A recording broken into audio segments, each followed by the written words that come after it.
কথায় আছে ঢেকি স্বর্গে গেলেও ধান ভাঙে। আমার অবস্থাও ঠিক এরকম।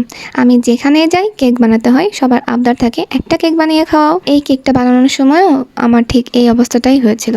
গিয়েছিলাম বগুড়া ঘুরতে, ছোট ভাই বোনের আবদার ছিল আপু নতুন বছরে একটি কেক বানিয়ে খাওয়াতেই হবে। কিন্তু আমার কেক বানানোর সব জিনিস তো বাসায়, তাহলে আমি কিভাবে কেক বানাবো আপনারাই বলুন।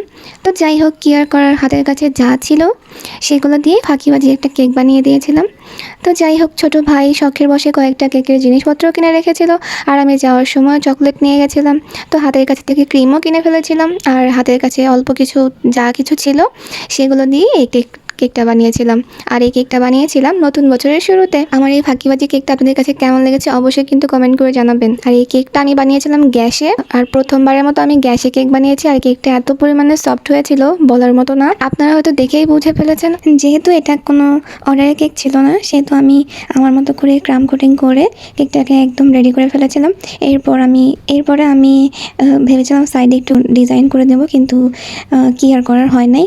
কিছু করার নেই, হাতের কাছে যা ছিল সেটা দিয়েই চেষ্টা করেছিলাম, তো হয় নাই। তারপরে আমি কেকের উপরে গানাশ দিয়ে দিয়েছি। আর কেকের যদি আমাকে বলা হয় যে আপনার কেকের কোন কাজটা করতে বেশি ভালো লাগে, তাহলে আমি বলবো এই কেকের উপরে গানাশ দিতে আমার খুবই খুবই খুবই ভালো লাগে। আর তারপর সবচেয়ে দুঃখের কাজ হচ্ছে গানাশ দেওয়ার পরে তার উপরে ডিজাইন করা। তো যাই হোক, আমি গানাশটা দিয়ে একটুখানি সেট করে আবার উপরে ডিজাইন করে দিয়েছিলাম। একটা মাত্র 1M নজেল ছিল, ওটা দিয়েই আমি উপরে ফ্লাওয়ারগুলো করে ফেলেছি।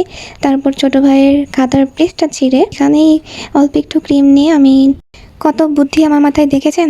মাঝে মাঝে তো ভাবি এত বুদ্ধি নিয়ে আমি রাতের বেলা ঘুমাই কিভাবে। তারপর ভাবি আমি তো রাতে ঘুমাই না। যাই হোক, কথা বলতে বলতে আমার কেকের ডেকোরেশন করা একদম শেষ। তো এখন হচ্ছে কেক কাটার পালা। আর কেক কেটে তার ভিতরের লেয়ারগুলো এত সুন্দর হয়েছিল দেখতে, মাশাআল্লাহ। আর কেকটা খেতেও অনেক মজা হয়েছিল। সবাই তো আমার কেকের প্রশংসা করে সবসময়, আলহামদুলিল্লাহ। এটা আমার কাছে খুবই ভালো লাগে। সবাই ভালো থাকবেন, সুস্থ থাকবেন, আবারও দেখা হবে নেক্সট কোনো ভিডিওতে।